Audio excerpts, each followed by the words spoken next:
भगवान हो या ना हो इससे मुझे कोई फर्क नहीं पड़ता। ये तो इंश्योरेंस वालों ने कहा कि भगवान ने तुम्हारी दुकान गिराई है या भगवान की वजह से मेरी दुकान गिरी, तो मैंने कहा ठीक है, भगवान मुझे उसके पैसे दे दे, केस खत्म। लेकिन भगवान तुम्हारी दुकान क्यों गिराएंगे? मूर्ख कहीं का। स्वामी जी प्लीज, जो कुछ भी कहना है विटनेस बॉक्स में आकर कहें।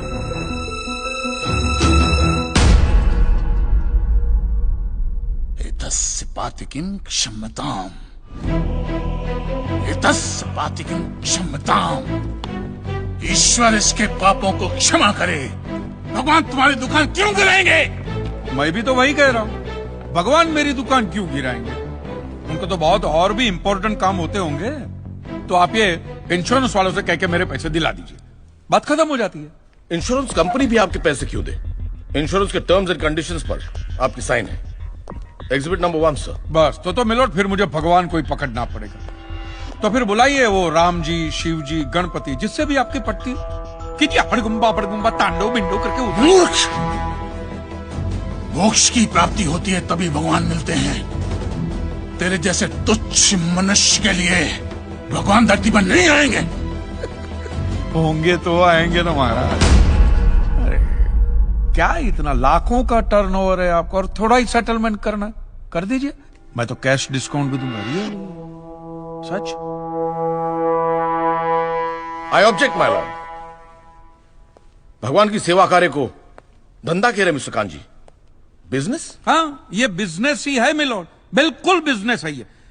किसी भी धर्म स्थल पे जाइए तो सबसे पहले पार्किंग का पैसा दो, फिर वो छोटी लाइन, स्पेशल लाइन में खड़े रहने का पैसा, फिर फूल, चद्दर, कैंडल खरीदने का पैसा, और दान पेटी बिल्कुल मूर्ति के सामने ही रखते, जैसे सर झुका पैसा डालना पड़ता है। और ये लोग तो भगवान के प्रसाद के लड्डू का भी पैसा लेते हैं मिलोड।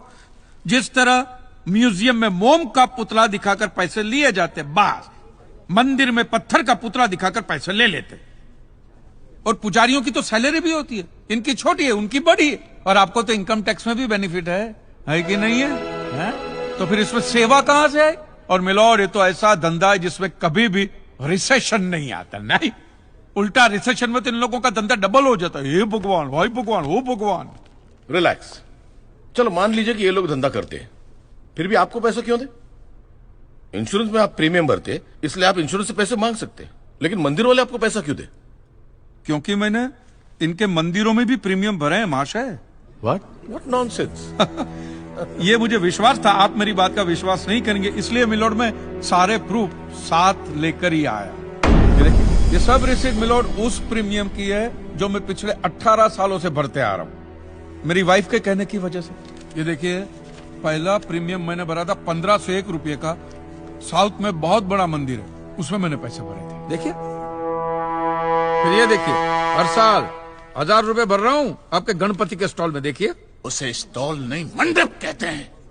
मिलोड, वो मेरी सासू मां बीमार रहती थी तो मंदिर वालों ने कहा कि 11,000 रुपया दो, पूजा कराओ, फिर देखो। तो पूजा कराई और सासू मां टपक गई। चलो वो तो अच्छा हो, लेकिन 11,000 भी गए, और एक भी रुपया रिफंड का नहीं दिया उन्होंने मुझे। फिर ये देखिए, ये मस्जिद का चंदा, दरगाह की चद्दर, चर्च की कैंडल, फकीर की झोली, बाबा की अगरबत्ती, माँ की चुंदड़ी, टोटल में 10-10.5 लाख रुपया इन सारी दुकानों में भर चुका हूं। बस क्या दुकान लगा रखा है? इसे मंदिर कहते हैं, मंदिर।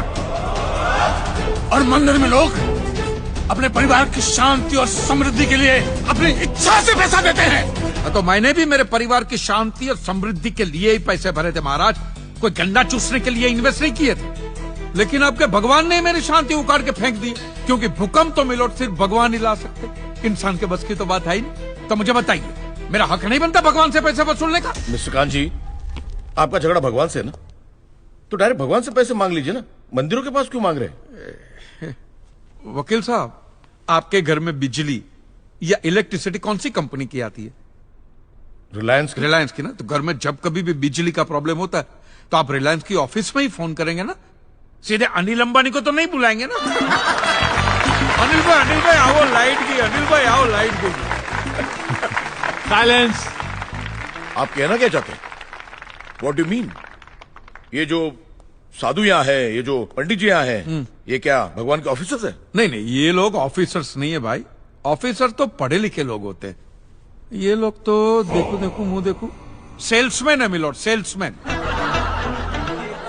ये भगवान के कलेक्शन एजेंट है, क्योंकि इन्होंने भगवान की फ्रेंचाइजी ली। न्यायाधीश महोदय, ये मनुष्य नास्तिक है। जो ये कह रहा है उसका ज्ञान स्वयं से नहीं है, परंतु हम तो साधु हैं, इसे क्षमा कर देते हैं। लेकिन इस अधम पाप के लिए दुनिया इसे कभी माफ नहीं करेगी। तेरा घर से निकलना कठिन हो जाएगा अगर भगवान के विरुद्ध कुछ भी कहा तूने। मैया मोरी, ये आपको मेरी चिंता हो रही है कि मिलोड के सामने मुझे चेतावनी दे रही हैं? हमें जीव मात्र की चिंता है। तो फटाफट पैसे निकाले, बात खत्म कीजिए फिर। My Lord, this is enough. ये डोनेशन रिसीट्स है, जनरल सबमिशन। भगवान और मेरे क्लाइंट के बीच कोई एजेंसी एग्रीमेंट नहीं है। कांजी बेतु की बात कर रहे हैं। इतनी छोटी सी बात के लिए भगवान पर केस नहीं हो सकता। छोटी बात मिलोड, ये छोटी बात नहीं है। वो दुकान मेरा सब कुछ है, मेरी रोजी रोटी, मेरे बीवी बच्चों का सहारा वो दुकान है। और एक एक रुपया जोड़ के दिन रात की मेहनत के बाद मैंने वो दुकान बनाई थी। आज वहां पे सिर्फ जमीन का टुकड़ा रह गया है, वो भी कोई लेने को तैयार नहीं है। ये मंदिर वाले कहते हैं श्रद्धा से दान दो, आपका कभी बुरा नहीं होगा। और ये इंश्योरेंस वाले कहते हैं टाइम पे प्रीमियम दो, बुरा हुआ तो हम है ना। तो मैंने तो दान भी दिया है मिलोड, और प्रीमियम भी भरे, और आज दोनों के दोनों ने हाथ ऊपर कर लिए। मैं एक मामूली आदमी, मिडिल क्लास में, मेरा परिवार, मेरे बीवी बच्चे रास्ते पे आ जाएंगे। नहीं मिलोड, आपको मेरी बात इस अदालत में रखने का मुझे मौका देना ही चाहिए। और भारत का संविधान भी मुझे मेरी बात इस अदालत में रखने का हक देता है। Please milord.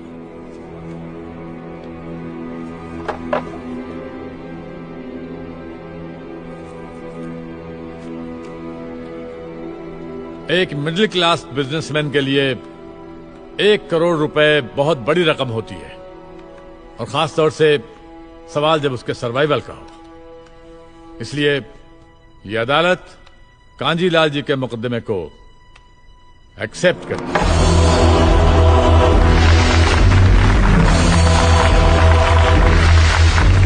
साइलेंस। और सारे एविडेंस और आर्गुमेंट्स को अच्छी तरह एग्जामिन करने के बाद यह फैसला देगी कि मिस्टर कांजीलाल को इनके पैसे मिलेंगे या नहीं। अगर मिलेंगे तो कौन देगा, इंश्योरेंस कंपनी या फिर मंदिर। Court is adjourned for the day.